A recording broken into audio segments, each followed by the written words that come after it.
오늘은 현충일이자 또 성령 강림 후 두 번째 주일입니다.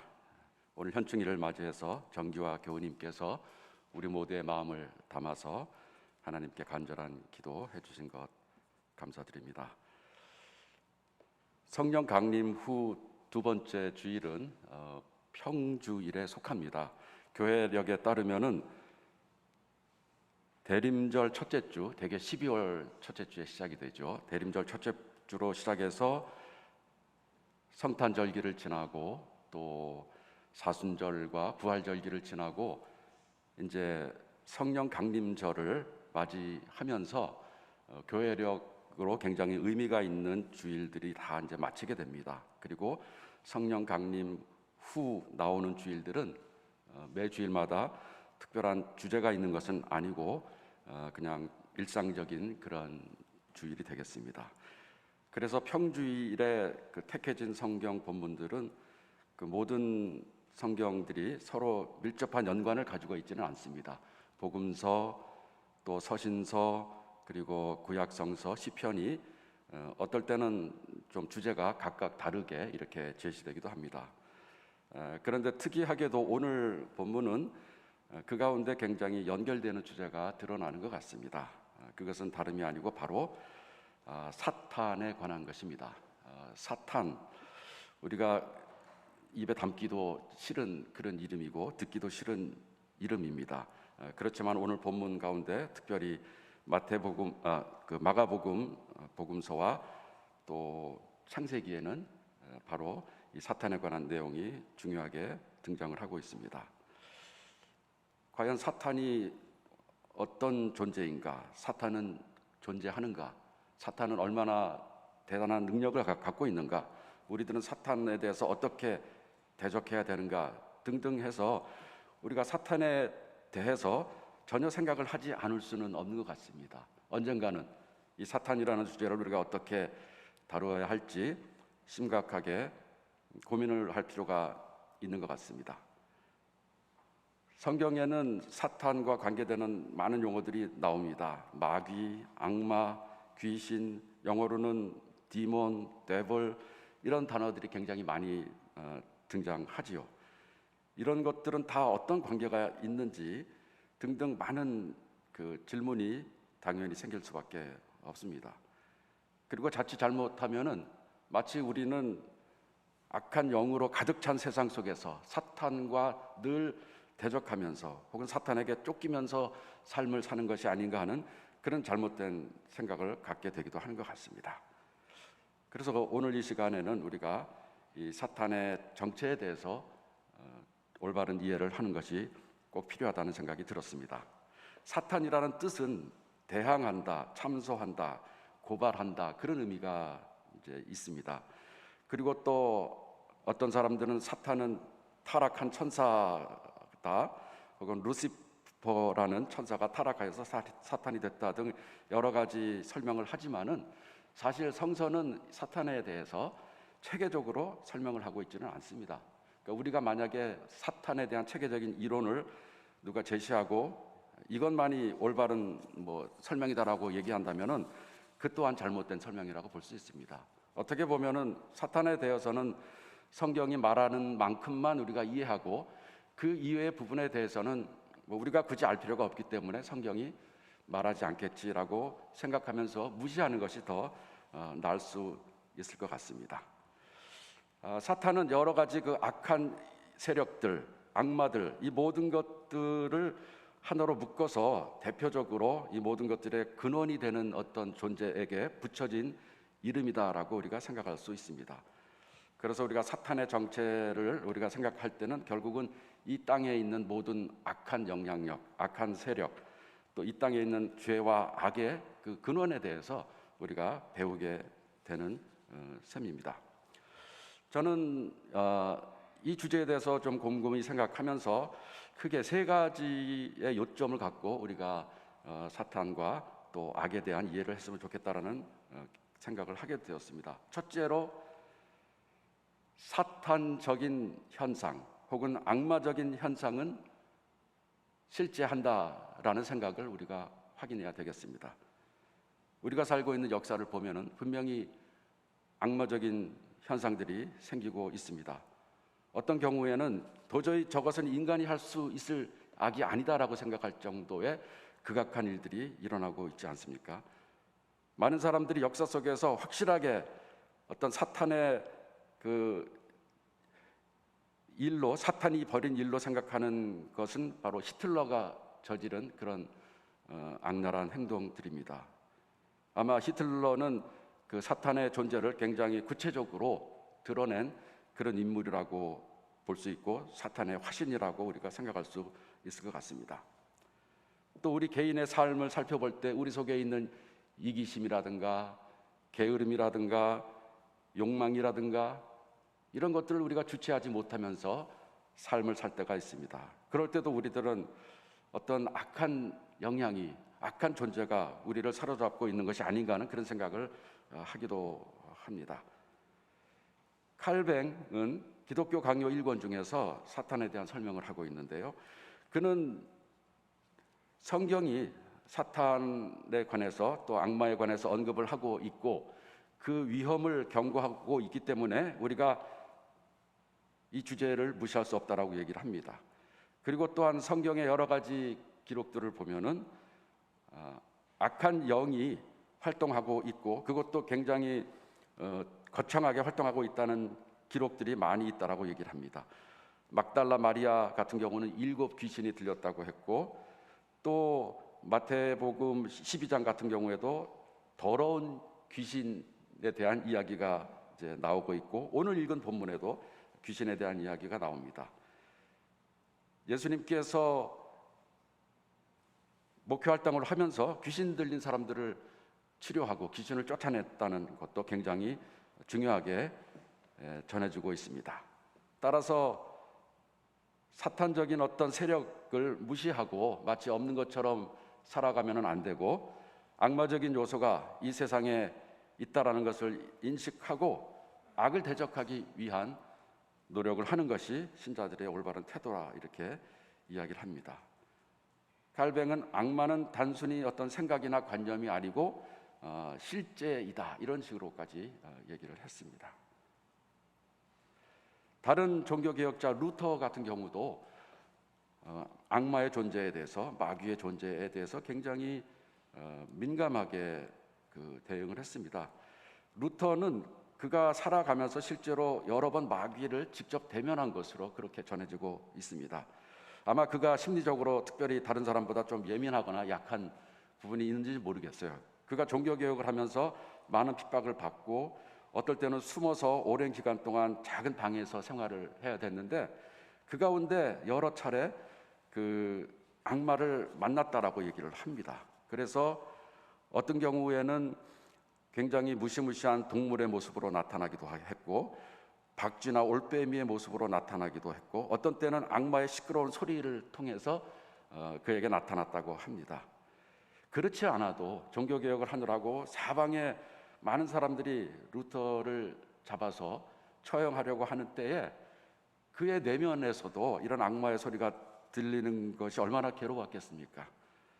그런 가운데서도 루터는 계속해서 종교개혁을 위해서 애를 썼고 특별히 그 어려운 시기에 성서를 독일어로 번역을 함으로써 종교개혁의 그 본물을 텄다 이렇게 얘기할 수가 있겠습니다. 어떤 때는 너무나도 그 사탄의 저속한 말이 시끄러워서 그가 글을 쓰고 있었던 잉크병을 던져서 벽에 그 잉크 자죽이 있다라는 그런 전설도 있을 정도입니다. 이렇게 어려운 상황이 있었지만은 그는 결국 이 마귀의 온갖 유혹과 위협을 이길 수 있는 길은 예수님께서 예수 그리스도가 자기를 구원해 주셨다라는 그 확신 하나밖에 없다라고 생각을 하면서 늘 그런 악마가 출현할 때 나는 예수 그리스도 이름으로 세례를 받았다라고 선언을 했다고 합니다. 그렇게 해서 그 어려운 위기들을 이겨냈다고 합니다. 루터가 이렇게 마귀와 대적하는 그런 시간을 많이 가졌다라는 것은 그가 작곡한 유명한 찬송가에도 그대로 나와 있는 것 같아요. 585장 내 주는 강한 성이요 라는 그 찬송가의 가사를 보면은 내 힘만 의지할 때는 패할 수밖에 없도다. 힘 있는 장수 나와서 날 대신하여 싸우네. 이 장수 누군가? 주 예수 그리스도 만군의 주로다. 당할 자 누구뇨? 반드시 이기리로다. 3절 가사를 보면 이 땅에 마귀 들끓어 우리를 삼키려 하나, 이런 식으로 표현을 하고 있습니다. 우리는 현대사회 속에 살면서 우리 인간의 능력을 벗어나는 것과 같은 어떤 악한 현상, 악한 세력을 보면서 저 뒤에는 분명히 어떤 대단한 악의 근원, 악의 존재가 있는 것이 아닌가 하는 생각을 하지 않을 수 없는 것 같습니다. 어떻게 보면은 이 질문은 하나님께서 온 세상을 선하게 창조하셨고 하나님은 전지전능하다고 하시는데 왜 이 세상에 악이 존재할까라는 질문하고도 밀접하게 연관이 되죠. 이런 질문을 우리가 흔히 신정론이라고 합니다.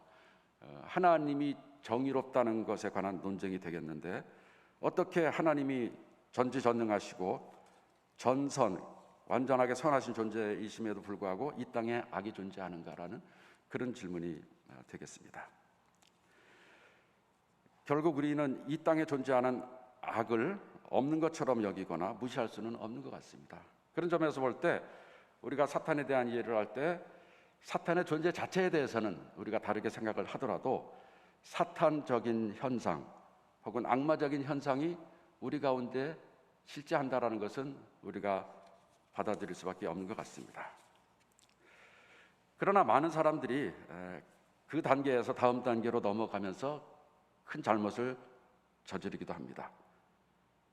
사탄적인 사건이 있고 사탄적인 현상이 존재한다는 생각에서 그렇다면 이 모든 악의 근원이 있을 거라고 생각을 하고, 그리고 우리가 경험하는 이 악의 규모나 그 현상을 볼 때 그 악의 근원은 그야말로 대단한 어떤 인격적인 존재이겠다라는 생각을 하면서 결국은 악한 신이 이 모든 악의 근원이다라는 생각을 하는 그런 잘못된 길로 빠지는 경우가 많이 있습니다. 그래서 만이교라든가 그리고 우리가 흔히 접하는 많은 미신들은 이 세상을 선한 신과 악한 신이 지배하는 공간으로 여기고 있지요. 결국은 선악의 이원론을 받아들이는 것입니다. 그래서 어떤 경우는 모든 것이 이 선한 신과 악한 신의 어떤 싸움 속에서 일어나는 것이라고 생각을 하고 온갖 나쁜 것, 부정적인 것은 다 악한 신의 그 일이라고 생각을 합니다. 그래서 심지어 감기 기침까지도 이거는 악한 신에 의해서, 귀신에 의해서 생기는 것이고 교통사고가 나거나 이런 것들도 다 이 악한 신의 그 작용이다라고 생각을 하면서 어떻게 하면은 악한 신을 몰아내고 선한 신의 힘을 키울 것인가, 이런 식으로 이 문제에 접근하는 경우가 있는 것 같습니다. 그러나 이런 해석은 굉장히 쉬운 해석일지는 모르겠지만 근본적으로 기독교의 신앙과는 맞지 않는 그런 해석이 됩니다. 악에 대해서 이원론적으로 설명을 하는 것은 근본적으로 기독교와는 다른 길입니다.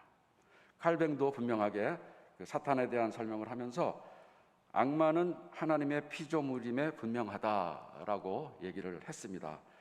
그러나 하나님께서 악을 창조하신 것은 아니고 모든 것을 선하게 창조하셨지만은 그러나 스스로 타락한 것이 악이다, 악마다라고 얘기를 하였고, 악마도 하나님의 통제하에 있다라고 확인을 하였습니다. 그래서 우리가 사탄에 대한 생각을 하면서 첫째로 이 세상에 사탄적인 현상들이 있는 것은 부인할 수 없지만은 그렇다고 사탄이 하나님에 대적할 수 있을 만큼 대단한 존재는 아니다라는 것을 우리가 분명히 해야만 하겠습니다. 오늘 읽은 본문에서도 보면은 그러한 내용이 드러난다고 볼 수가 있겠습니다. 예루살렘에서 내려온 율법 학자들은 예수가 귀신을 쫓아내는 것을 보고 저것은 예수가 그 바알세불에 들렸기 때문에, 여기서 바알세불은 아마 그 악마 중에서 제일 최고 위치에 있는 악마를 그렇게 지칭을 한 것 같습니다. 그러니까 악마의 대장이기 때문에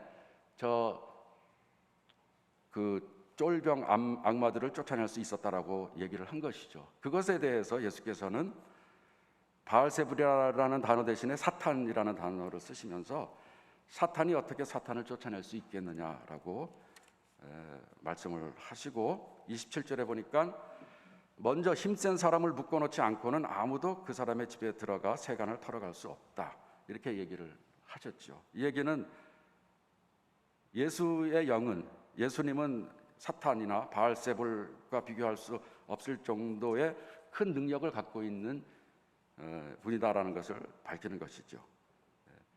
이원론이 아니고 어떤 선한 신과 악한 신이 1대1로 대응하는 것이 아니고 한 존재는 창조주이고 한 존재는 피조물일 정도로 그렇게 서로 비교할 수 없는 존재라는 것을 여기서 밝히고 있다라고 볼 수 있습니다.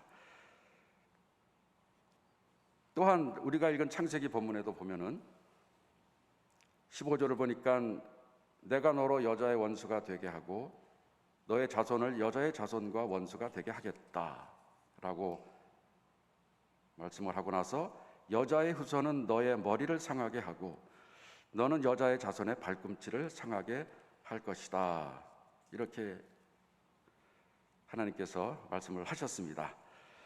여기서 나오는 여자의 후손은 우리가 예수 그리스도를 말한다라고 해석을 하고 있고, 또 뱀의 후손은 또한 그 어떤 사탄의 후예를 말한다고 생각을 할 수가 있겠죠.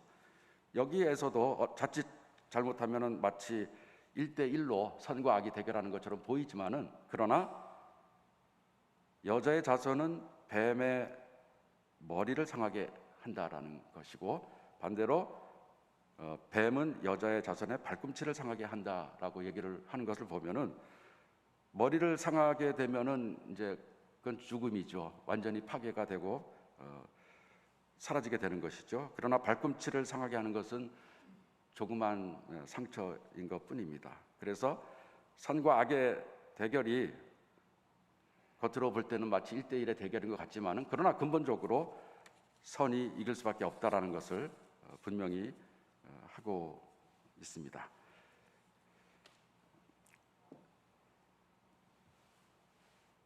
루터가 쓴 그 내주는 강한 성의어를 보면은 옛 원수 마귀는 이때도 힘을 써 모략과 권세로 무기를 삼으니 천하에 누가 당하랴, 이렇게 얘기를 했습니다. 여기까지만 보면은, 그러니까 1절까지만 우리가 읽으면은 그야말로 마귀의 권세가 너무나도 대단하다, 이렇게 끝날 수밖에 없겠습니다. 그리고 마귀는 그 중요한 무기가 모략과 권세인데, 사실은 권세보다는 모략, 간괴함, 계율, 음모, 속임수, 이것이 바로 사탄이 갖고 있는 무기라는 것을 우리가 확인할 수 있습니다. 결국 오늘날 우리가 이 땅에 살면서 악의 현상을 볼 수밖에 없고, 그리고 또 악의 현상을 통해서 사탄의 존재에 대해서 두려움을 갖는 경우가 많이 있는데, 그러나 분명한 것은 하나님께서 유일한 창조주이시고 하나님께서 모든 것을 다스리시고 그 외의 모든 것들은 하나님의 지배하에 있다라는 그런 생각을 갖게 될 때 우리들은 어떠한 어려움으로부터도 이겨낼 수 있습니다. 우리가 악에 대해서 혹은 사탄에 대해서 첫 번째로는 우리의 삶 속에 악한 현상이 존재하다는 것을 인정해야 되겠다라는 것, 그리고 두 번째로는 그렇지만은 선과 악의 대결은 1대1의 이원론적인 대결이 아니고 선한 하나님이 모든 것을 다스린다라는 것을 확인해야 된다는 것, 이렇게 두 가지를 우리가 명심을 해야 된다면은, 세 번째로 우리가 명심해야 될 것은 바로 선과 악의 관계는 종말론적인 시각으로 봐야 한다라는 것입니다.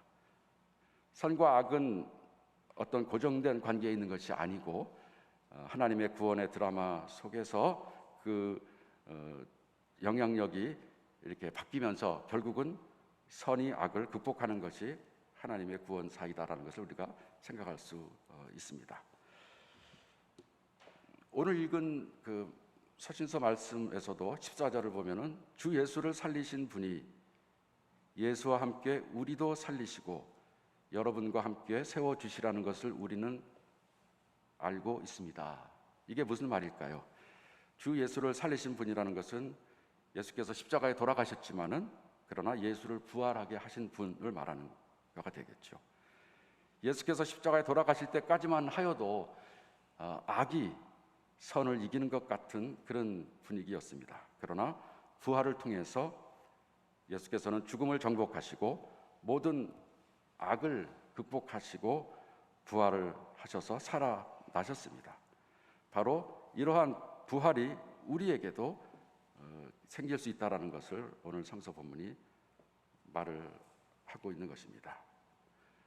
결국 우리가 사탄이라는 존재에 대해서 과거에 옛날에 혹은 에덴 동산 이전에 어떤 일이 일어났는지는 잘 모르겠고, 그리고 구약 시대를 볼 때 또 예수님께서 이 땅에서 공생애를 보낸 시절을 볼 때 정말로 악마들이 마귀들이 굉장히 활발하게 활동했던 것으로 우리가 확인을 할 수 있습니다. 그렇지만은 바로 십자가 부활을 통해서 모든 악한 권세는 망할 수밖에 없었다는 것을 우리가 확인을 하게 되는 것입니다. 기독교적인 신앙의 핵심은 바로 십자가와 부활을 통해서 모든 악의 권세는 정복당했고 온 세상은 하나님의 선한 의지에 따라서 움직인다는 것을 우리들에게 확인해 주는 것입니다.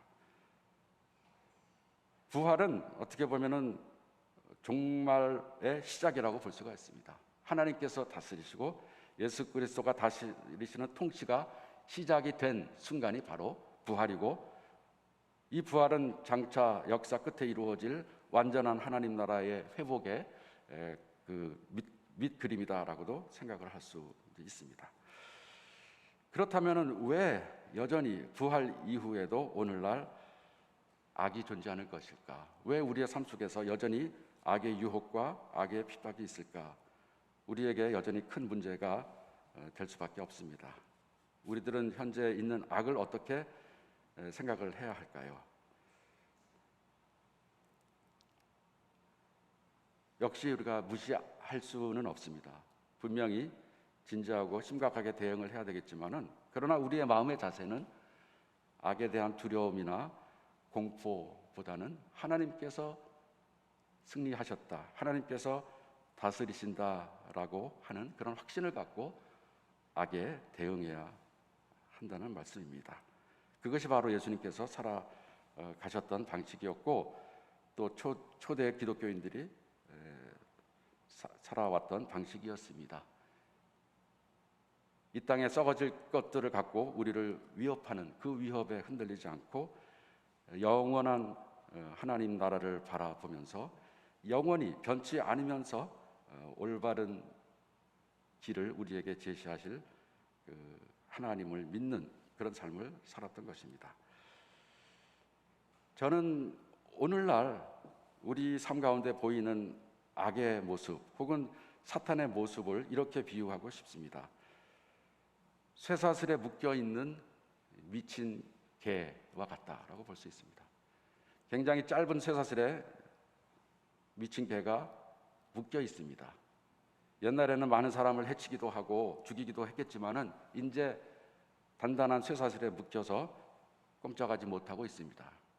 그렇지만은 이 미친 개는 여전히 요란하게 짖으면서 사람들을 위협합니다. 많은 사람들은 그 요란한 짖음에 속아서 마치 저 미친 개가 대단한 능력이 있는 줄 알고 그 개의 눈치를 보면서 개한테 가까이 가서 그 쇠사슬의 그 범위 안에 들어가서 그 지배 속에서 삶을 살고 있는 것입니다. 그러나 사실은 그 미친 개는 이미 통제를 받고 있고 쇠사슬에 단단히 묶여 있음에도 불구하고 말이죠. 예수의 십자가 부활을 통하여서 이 세상에 존재할 수 있는 어떤 악의 세력은 이미 심판을 받았습니다. 아직도 어떤 악의 모습, 악의 흔적이 있는 것은 옛날에 존재했던 악의 잔재일 뿐이지요. 또 많은 사람들이 착각을 하고 오해를 해서 그 악한 생각을 추정하면서 삶을 살기 때문이지요. 그러나 이 세상은 바로 하나님께서 다스리고 계시고 영원히 하나님께서 우리를 보호하고 인도해 주실 것입니다. 오늘 읽은 본문 서신서를 보면은 이렇게 되어 있습니다. 지금 우리가 겪는 일시적인 가벼운 고난은 비교할 수 없을 정도로 영원하고 크나큰 영광을 우리에게 이루어집니다. 우리는 보이는 것을 바라보는 것이 아니라 보이지 않는 것을 바라봅니다. 보이는 것은 잠깐이지만 보이지 않는 것은 영원하기 때문입니다.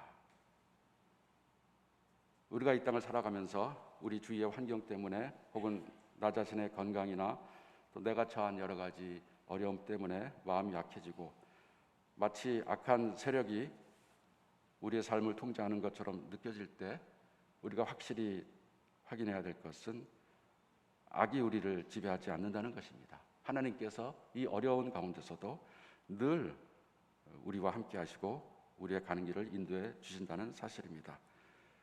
우리가 오늘 찬송한 찬송가와 마찬가지로 꽃이 피는 봄날에만 하나님께서 우리를 지켜주시는 것이 아니고 추운 겨울이나 무더운 여름에도 여전히 하나님께서 우리를 지켜주십니다. 악이 우리를 위협하고 지배한다는 생각은 착각입니다. 세상 많은 사람들은 세상의 권력을 등에 업고 믿는 자를 핍박하려고 하고 우상의 힘에 의지하지만은 그러나 우리 찬송가가 말하는 것처럼 우상의 힘은 얼마 가며 인간의 힘이 얼마나 가겠느냐. 하나님의 심판을 견디지 못할 것이다. 이렇게 이야기를 하고 있습니다. 우리가 하루하루 살아가면서 특별히 많은 고난이 우리 주위에 있는 삶, 이 세상을 살아가면서 우리들은 때로는 사탄의 목소리에 유혹을 받기도 하고 겁을 내기도 하고 또 사탄의 목소리를 따르려는 그런 마음이 생기기도 합니다. 그러나 하나님께서 우리를 다스리고 계신다라는 생각을 통하여서 모든 악한 유혹을 이기고 또 이 귀한 복음을 다른 많은 사람들에게 전파함으로써 세상 모든 사람들이 악의 영향으로부터 자유로운 삶을 살 수 있도록 하나님의 나라를 확장하는 일에 공헌하는 우리 모든 대학교의 교우들이 되기를 간절하게 바랍니다. 잠시 기도드리겠습니다.